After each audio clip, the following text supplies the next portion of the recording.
আজকের ডেস্টিনেশন হচ্ছে বারাসাত হাজারদুয়ারি রেস্টুরেন্ট। বহুদিন থেকেই শুনেছিলাম যে রেস্টুরেন্টটা ওপেন হয়েছে, কিন্তু যাওয়ার সুযোগ বা সময় কিছুই হয়ে ওঠেনি।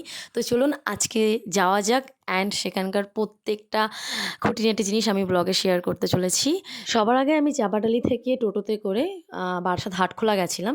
যদিও আমি লোকেশনটা অ্যাপ্রোপ্রিয়েটভাবে জানতাম না, তো আমি পাশের কাউকে জিজ্ঞাসা করে নিয়েছিলাম। জাস্ট ৫ থেকে ৭ মিনিটের মধ্যে আমি রেস্টুরেন্টটাতে চলে এসেছিলাম। বারাসাত গভর্নমেন্ট কলেজ থেকে কিছুটা সামনে এগিয়ে বা অপোজিট সাইডেই পড়ছে। ব্যাস চলে আসলাম রেস্টুরেন্টের মধ্যে। এত সুন্দর সাজানো গোছানো, এত সুন্দর সুন্দর হাজারদুয়ারি রিলেটেড পিকচার দিয়ে সাজানো আছে, দেখলে এক্কেবারে মন ভরে যাবে। তো এখানে ২ রকম বসার জায়গা আছে।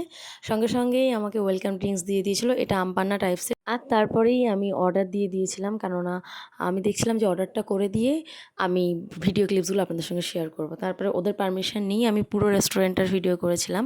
এখানে ২ রকম বসার জায়গা আছে, একটা হচ্ছে পুরোপুরি খাটিয়া সিস্টেমে বসা, আর একটা হচ্ছে এমনি জাস্ট নর্মাল চেয়ার।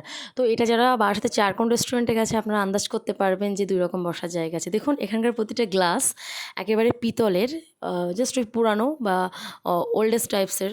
তো সত্যি অ্যাস্থেটিক ফিলিংস আসে এখানে গেলে। আর এখানে লবণ বা ওই চাট মশলার যে কোটোগুলো হয় সেগুলো এক্কেবারে তামার। আর যেটাতে আমার ওয়েলকাম ড্রিঙ্কস এসেছিলো সেটাও কিন্তু তামার একটা, সরি তামা কেন, পিতলের একটা ট্রে টাইপসের। আর দেখুন এই ঝাড়বাতিটা এত সুন্দর, আমার প্রথম ইমপ্রেশনেই আমার এটার দিকে চোখ গেছিলো। আর হ্যাঁ, একটা জিনিস কি ফলো করলেন, এখানকার ওয়েটাররাও কিন্তু সেই অ্যাস্থেটিক বা পুরানো রাজাদের সময়কার যে ওয়েটারগুলো থাকতো ওরকমই পোশাক পরেছিল। ইভেন মাথায় একটা করে টুপিও ছিল, যেটা দেখে একদম আমার তো হাজারদুয়ারি ফিলিং আসছিলো। যাই হোক, তারপর এই যে এই সুন্দর আয়নাটাতে না আপনারা মিরর সেলফি তুলতে পারেন, যারা মিরর সেলফি তুলতে প্রচণ্ড পছন্দ করেন।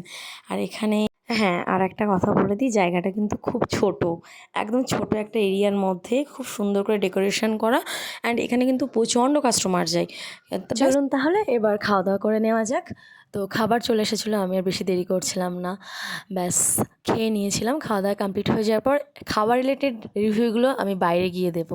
ব্যাস আমার বিল চলে আসলো, আমি বিল পেমেন্ট করে ধীরে সুস্থে বাড়ির উদ্দেশ্যে রওনা দিলাম। তো ফার্স্ট অফ অল বলি খাবারের কোয়ালিটি। ফ্রাইড রাইসটা অনেক ভালো ছিল অ্যান্ড অনেক মজার ছিল।